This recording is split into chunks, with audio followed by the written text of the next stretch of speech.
Let's say you are going to try to pass your residency exam again, even though you had already given up, even though you felt defeated, because everything you thought was against you. The spots were too limited, everyone was better than you have doubts about the transparency of the process, but you have noticed some people that actually have passed. Even people that is less smart than you have passed, and you are watching this video. Why?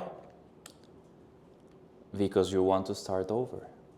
Because deep down, deep inside, you know you're capable of more.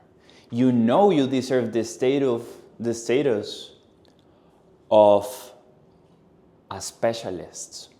You're tired of someone deciding instead of yourself.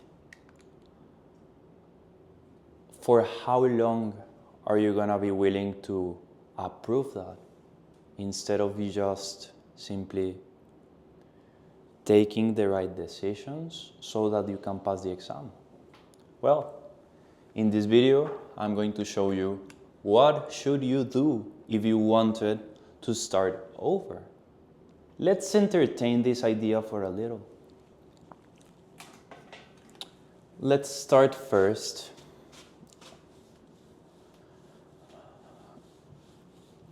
with a little background about me. So I'm not a doctor. If you want to learn medicine, this is not your video. If you want to know how to pass the test, this is your video. You know, I studied economics and law. And in economics, there is a specific science called econometrics, which its whole purpose is to understand the impact that multiple variables have inside a specific result. In this case, we would want to understand which variables impact the fact that you pass or you don't pass. So, in the left-hand side, I will create an equation. I know some of you guys may not be familiar with math. I'll just make it as simple as possible. I want to be understandable. If you feel there is not a clear explanation, just leave that in the comments and I'll create a video like simpler to explain all of this. But you have an equation which is simply an equivalence of two things. In this case, we want pass. We would be creating a regression that a regression simply means something that depends on some other variables, like a specific results, a specific outcome that depends on other variables. You have independent variables that theoretically don't depend on other variables, and you have dependent variables. What you have here in the left-hand side is the dependent variable. We say that the pass in this case, the get into residency, the becoming a resident, let's change the name of the variable here. Becoming a resident depends on other variables. So specifically, I'll take as an example the Universidad del Bosque process. And I'll just only focus on two sides of the process, just to make things simple. First, if you wanted to become a resident in the Universidad del Bosque, you would have to pass the exam. Like it's mandatory. Without the exam, you wouldn't pass, right? So, also, I'll write it properly. So in econometrics, we have this reasoning of intercept and the impact each variable has on the final outcome. So you have beta 0, which would be the intercept. I'll just teach you something back from high school so that you can understand. So this was, I don't remember the name of the topic actually, but it was simply, do you remember the line equation that we calculated? Like we wanted to know what was the equation of this line. We needed to know this formula. Y equals to mx plus b. So this b is the intercept. This m is the, I don't have the English word. It would be in Spanish pendiente. And the x is, in this case, the dependent variable. Sorry, the independent variable. And y is the dependent variable. In this case, we're simply doing the same, but not in 2 dimensions, but in multiple. This is theoretical because we cannot plot this on a graph. So, let me show you.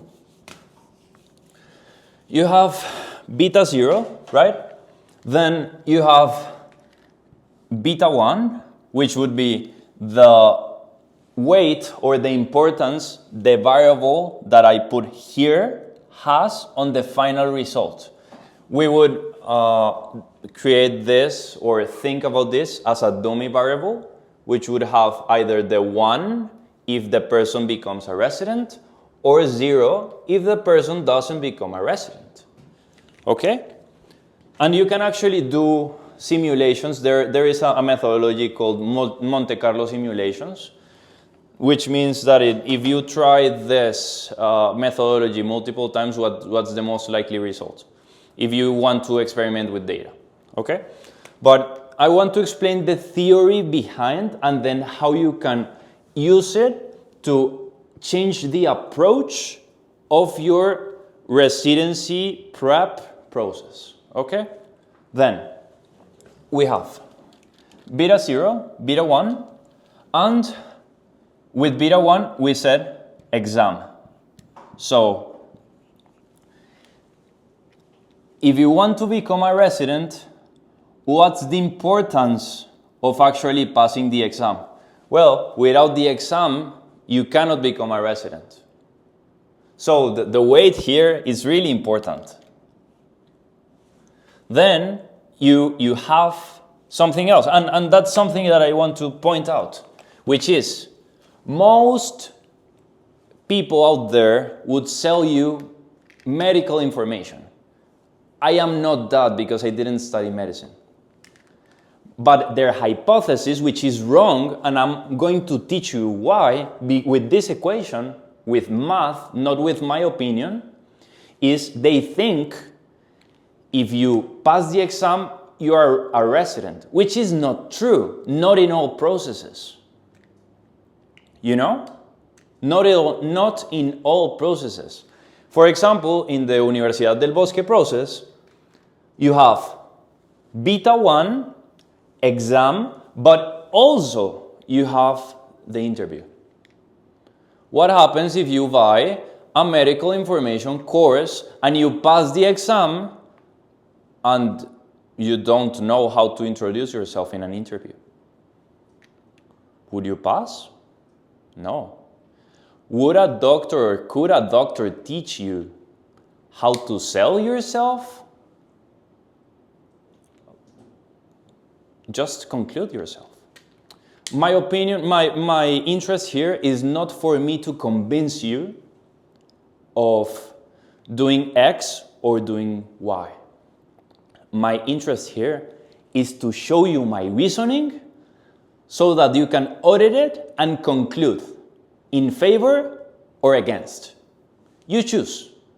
I just give you data, cold data, and then you can choose.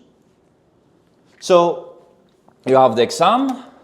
We also have the beta 2 interview, and then, which is something the informational medical courses sellers don't understand, is the following.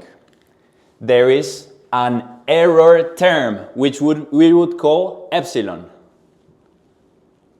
which means all the other variables we're not taking into consideration in this regression that impact the outcome. So, for example, do you think there are more chances of you passing to a particular university if you went to the same university for your med school? Probably, right? So that would be inside the epsilon. And the problem is that if you don't add this when you know it inside the regression, then these coefficients, this beta 1, beta 0, will be biased, which means you wouldn't know the real impact on you wouldn't know the real impact they have on the final outcome. Okay? Of course, I'm simplifying a lot. There is a lot of rules about econometrics and a lot of assumptions I don't want you to know just because it's not useful for your case. But let's click on here for a second. We already know out of this that we need to prep both the exam and the interview. But then it comes the interesting part. We will only focus on the exam in this video, because probably what you have noticed is that you haven't passed the exam, or you probably have passed the exam but with not the best score, so you're not competitive when it comes to the interview or the final stages of the process. Okay? So we will focus only on the exam. What are the variables that impact the outcome on the exam? So we will actually, I shouldn't have erased it. So let's write that again. So was resident equals to beta 0, the intercept, plus beta 1, which was exam, plus beta 2, which was interview, plus epsilon. Just leave it like this. Forget what I said on the fact that these coefficients are going to be biased. Let's not overcomplicate this, because the explanation holds true anyways. So there is, just for context, there is a mathematical or simply science philosophy theorem or axiom, which is when you have two equations or two math equations that solve the same problem, you would actually choose the easiest one. The simplicity is better.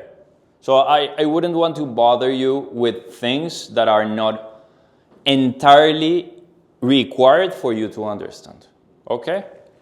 I wanted to hold on here for a minute, because if you have watched this video so far, this probably means that you're really committed on passing the exam.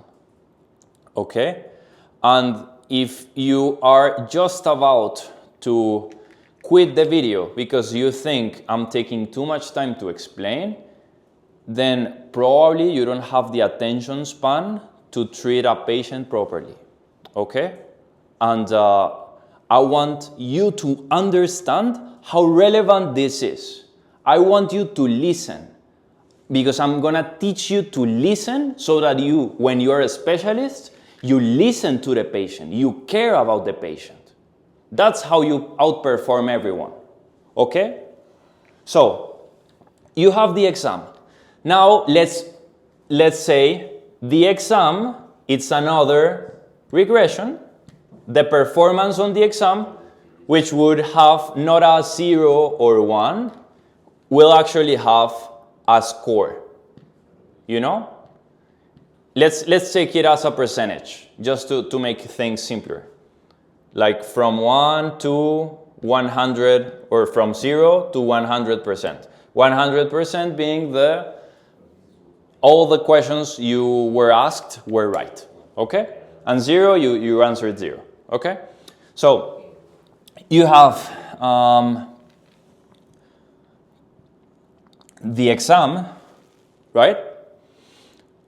Depends on, so what are the variables that impact your performance in your exam? So we have, again, the intercept, which is what is going to be the result of the exam without the presence of any variables, any other variables. We know this intercept is going to give us a value. So we already know there are some variables that impact the performance on the exam. What is the hypothesis of the market? The hypothesis you have heard over and over and over again, that all that matters is knowledge. So you would have here beta 1, knowledge.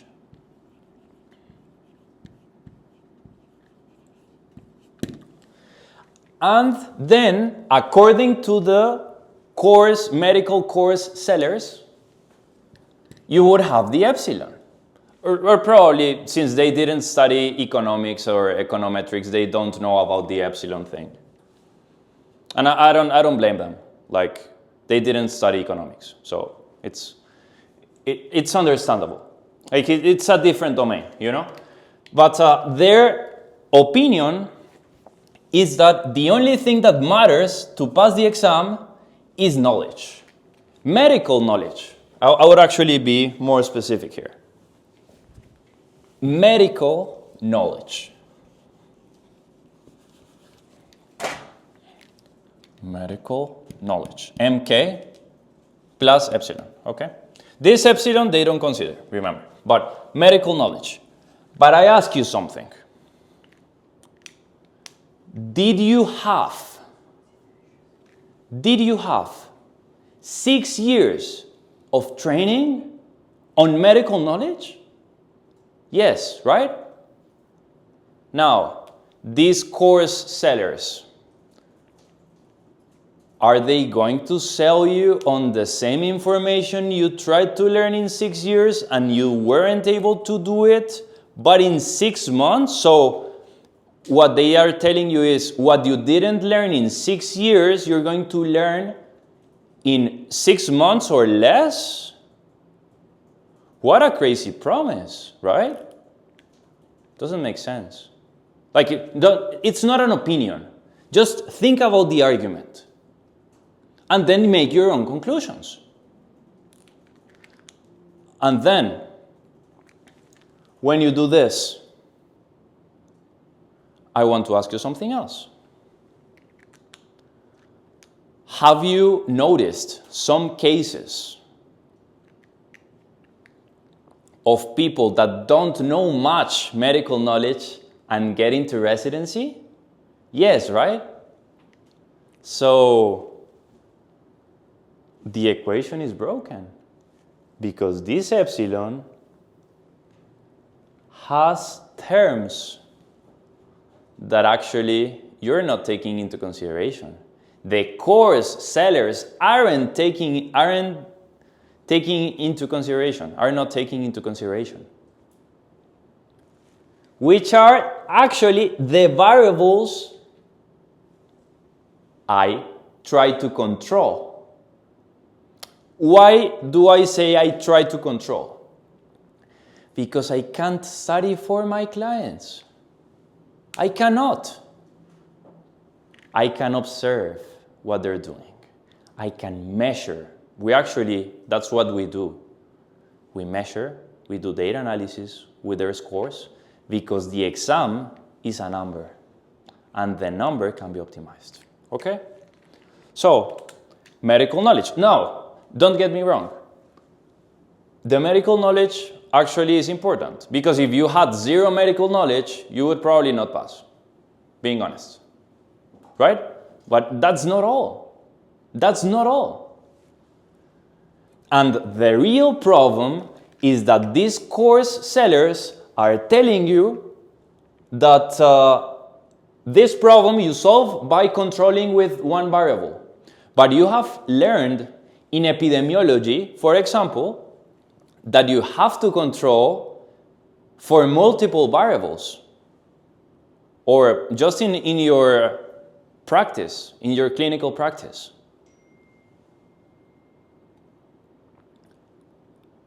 You have understood that. Imagine you just thought of a diagnosis based on one aspect of the patient.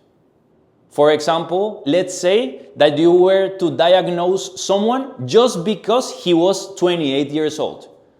Do you think the diagnosis would be accurate? No, right?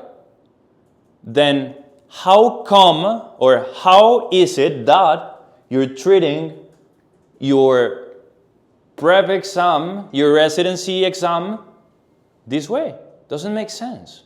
But it's not your fault, because nobody has taught you this. Nobody has taught you to think in terms of multiple variables. Nobody has told you to think in terms of a systematic approach that actually combines multiple domains, like the ones in Specula, like the ones we do in Specula.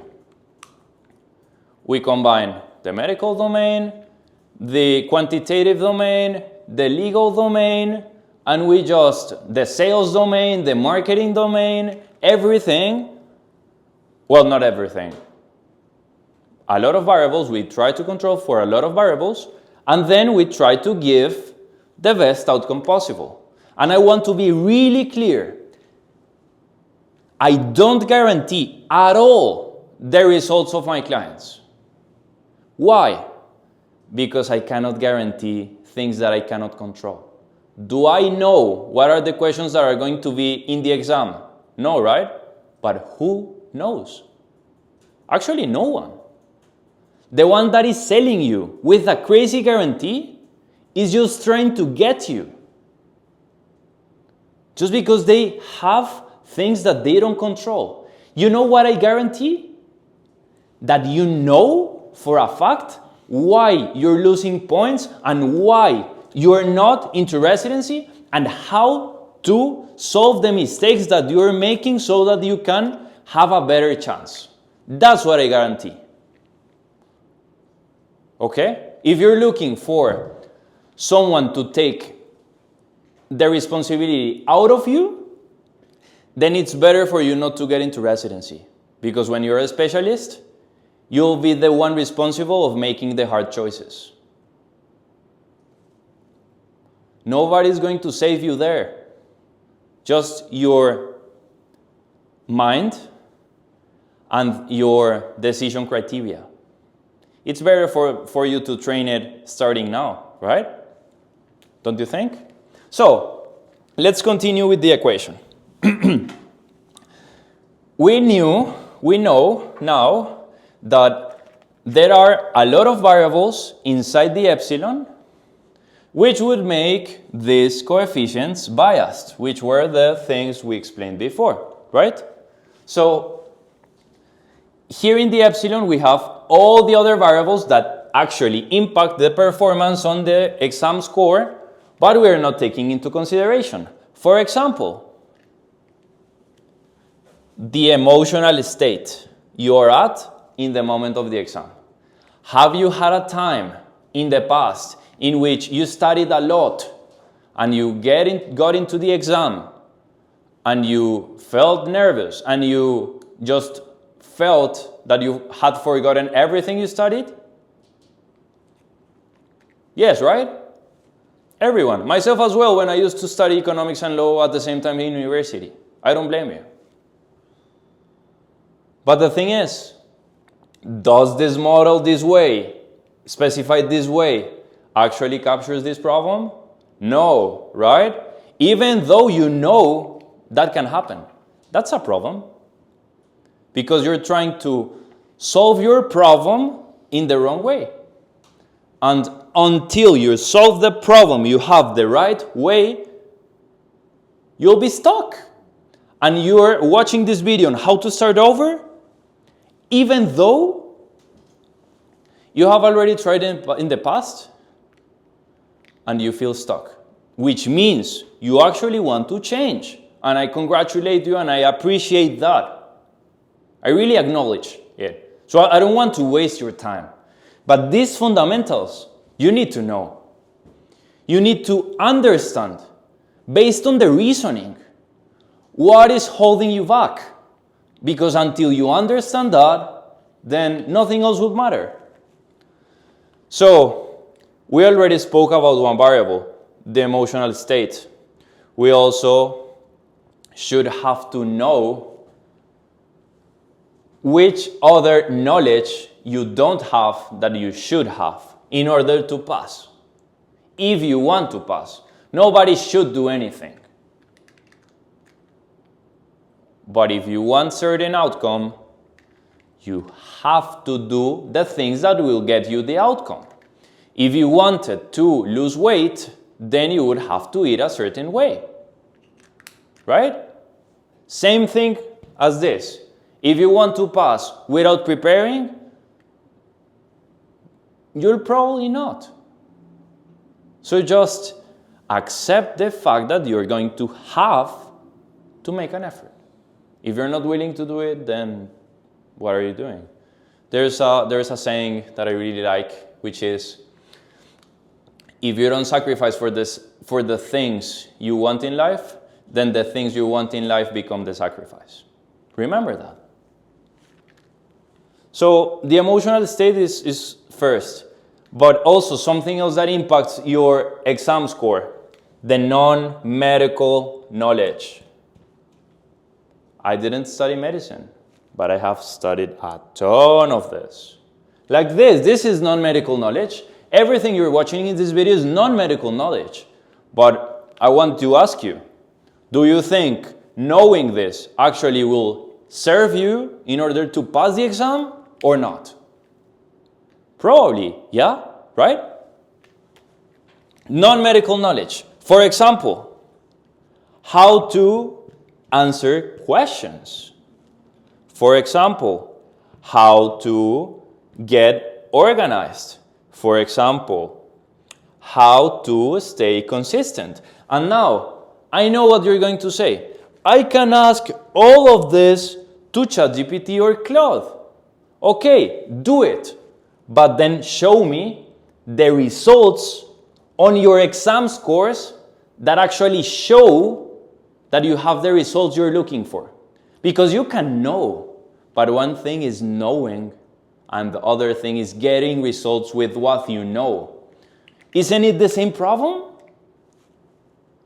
You know medicine, but even though you know medicine, you don't pass the exam that tells you, that asks you medical knowledge. Why? Because you're not optimizing for results. What we do in the observatory with my members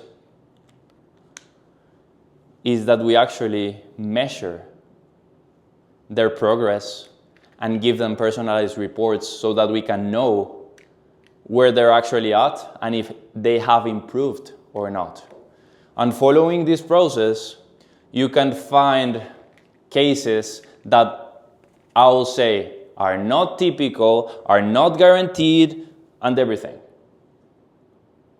but they are real anyways. Let's take, for example, the case of Mauricio Prada. You can take a look at the public records of the El Bosque University if you don't believe me. Mauricio started working with me and with my team when he got the 90th in English, 90th, whatever. 90th spot on, I believe, the Universidad del Rosario University. And after working for 28 days with us, he passed the exam, and then after some days, he got into residency of anesthesiology in the Universidad El Bosque. Would you be able to achieve the results only studying in 28 days? You have tried that in the past. You know that's not possible.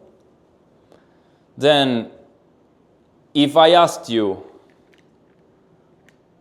what is actually holding you back, you can have a hypothesis, but you don't have something probably based on data to conclude what is actually happening within your process.